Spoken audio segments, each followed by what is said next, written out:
สบายดีเนาะวิดีโอนี้อาจารย์จะมาสอนเกี่ยวกับบทบทแก้เนาะหรือว่าจะมาแก้บทซับเสียงในเฮงเก่งสั้นม.7เนาะปี2010อยู่แขวงเสียงขวงเนาะฉะนั้นในข้อนี้นักเรียนอาจจะมีปัญหาหลายเนาะส่วนหลายเนาะฉะนั้นอาจจะมาแก้ให้พ่อน้องเมื่อทุกคนเนาะบึงเนาะว่าแก้เนี่ยใดฉะนั้นในข้อนี้เพิ่นว่าจงสหาค่าใหญ่สุดและน้อยสุดเนาะของตำราแอฟอิทเท่ากับ5กด3อิทลบให้12sin3อิทเนาะ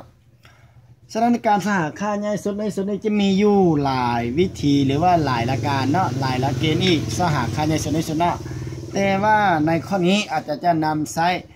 สูตรของบูญากบสกียูซันม6เกเนาะฉะนั้นสูตรของบุญญากบสกียูซัน6นี้อาจารย์จะเขียนตัวย่อๆมาแบบนี้เนาะสำหรับสูตรเด้อนี่เด้อสูตรแล้วก็สูตรบุญญากบสกีเนาะ AB บวกให้ CD ทั้งหมดกำลังสองจะไปน้อยกว่าหรือเท่ากับ A กำลังสองบวกให้ C กำลังสองแล้วก็สูตรคูณให้b กำลังสองบวกให้ d กำลังสองเนาะให้เข้าใจแบบนี้เนาะและในสูตรนี้คือสูตรของบุญญากบสกีเนาะ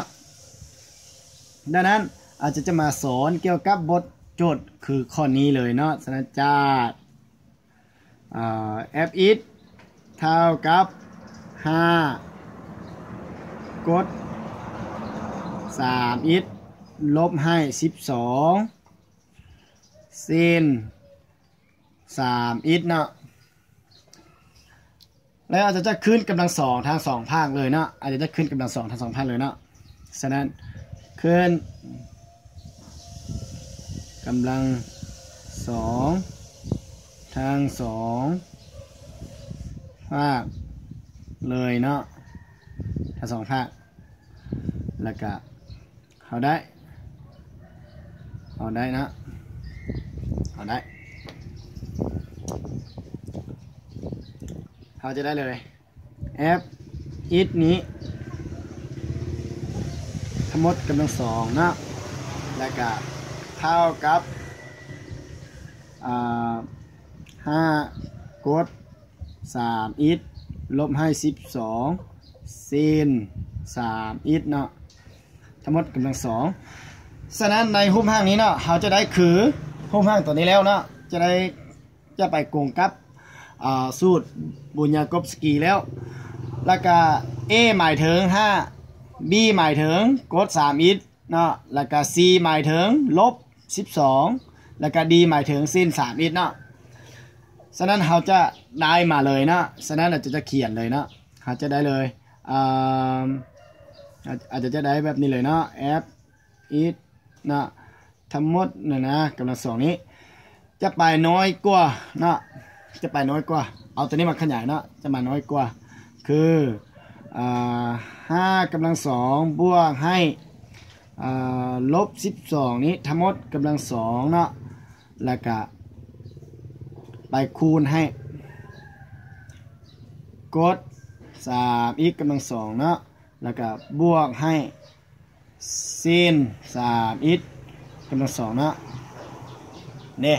ได้มาแบบนี้แล้วเนาะแล้วบัดนี้เรามาคิดไล่ง่ายๆเลยเนาะแล้วบัดนี้เราจะได้เลยf it นี้ทั้งหมดกำลังสองนี้ไปน้อยกว่า25เขียน25แล้วก็ลบ12ทั้งหมดกำลังสองออกมาคือบวก144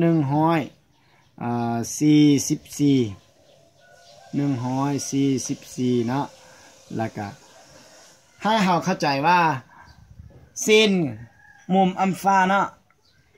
กำลังสองบวกให้กดอัลฟากำลังสองเนาะมุมตัวเดียวกันมันเท่ากับ1เนาะให้เข้าใจแบบนั้นเนาะให้เราจื้ออยู่ในแต่มุมมิติเนาะฉะนั้นอยู่ในนี้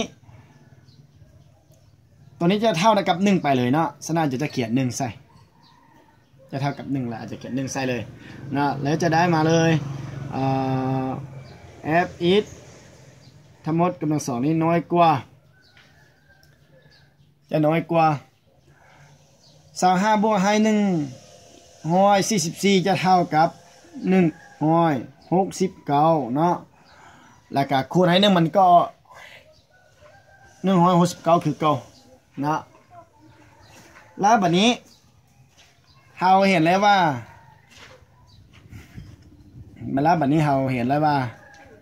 จะออกมาคือแบบนี้แล้วเนาะฉะนั้นอาจารย์สามารถเอา5ขั้น2ใส่เลยเนาะหรือว่า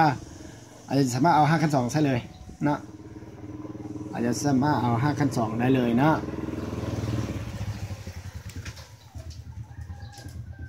หรือว่าอาจจะสามารถเอา5ขั้น2ได้เลย5ขั้น2ของ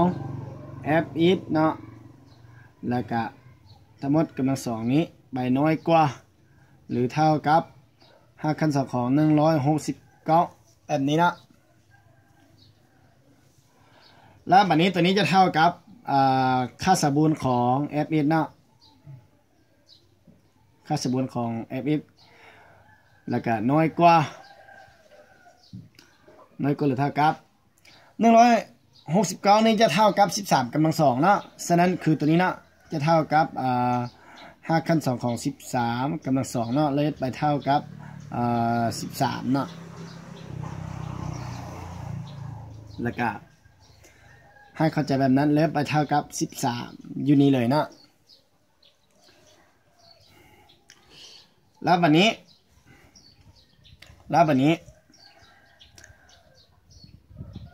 การแก้ค่าสมบูรณ์เนาะเขาจะถอนหรือว่าเขาจะถอนจากค่าสมบูรณ์ออกไปเนาะเขาจะได้เลยนะลบ13น้อยกว่าหรือเท่ากับ f is นะแล้วก็น้อยกว่าหรือเท่าลบ13ใหญ่กว่าน้อยกว่านะหรือเท่ากับ f is แล้วก็ f is ก็น้อยกว่าหรือเท่ากับ13นะฉะนั้นได้มาเลยนะฉะนั้นอาจจะมาต่ออยู่บนนี้เนาะอาจจะมาตอบอย่างนี้ฉะนั้นได้เลยนะฉะนั้นf is นะmean หรือว่าค่าน้อยสุดนะเท่ากับลบ13เนาะแล้วก็ต่อไปค่าน้อยสุดคือ f is เนาะ max เนาะเท่ากับ13นั่นเองเนาะ